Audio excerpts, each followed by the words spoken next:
बहुत समय पहले उज्जैनी के प्रतापी सम्राट विक्रमादित्य अपनी नीतियों और साहस के लिए प्रसिद्ध थे। उनका न्याय और पराक्रम ऐसा था कि देवता भी उन्हें आशीर्वाद देते थे। लेकिन उनकी प्रसिद्धि से असुरों का राजा रावणेश्वर बहुत क्रोधित था। उसने सोचा कि वह विक्रमादित्य की परीक्षा लेगा और उनकी ताकत को चुनौती देगा। असुर की योजना। रावणेश्वर ने अपने मायावी शक्ति से एक महल बनाया जो बहुत सुंदर और रहस्यमय था। उसने अपने दूत को विक्रमादित्य के पास भेजा और संदेश दिया, सम्राट विक्रम, यदि तुम सच में इतने पराक्रमी हो तो मेरे महल में आओ और मेरी 3 कठिन परीक्षाओं को पूरा करो।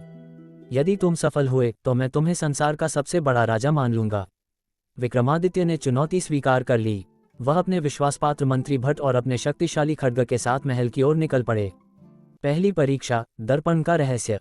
महल में प्रवेश करते ही उन्हें एक विशाल कक्ष मिला जिसमें हजारों दर्पण लगे थे। असुर ने घोषणा की, इन दर्पणों में असली मार्ग छिपा है।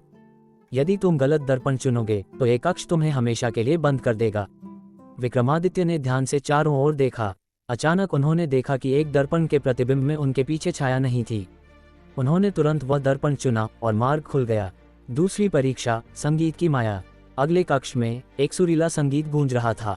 असुर की आवाज गूंजी, ये संगीत तुम्हें सम्मोहित कर सोने पर मजबूर कर देगा। अगर तुम इसे सुनते सुनते जागे रहे तो तुम आगे बढ़ सकते हो। विक्रमादित्य ने अपनी तलवार की नोक से अपने हाथ में एक छोटा घाव किया ताकि दर्द उन्हें जागृत रख सके। उनकी दृढ़ता के आगे संगीत की माया विफल हो गई। तीसरी परीक्षा, सत्य की शक्ति। अंत में असुर स्वयं प्रकट हुआ और बोला, ये रही अंतिम परीक्षा। तुम्हारे पास 2 पथ हैं।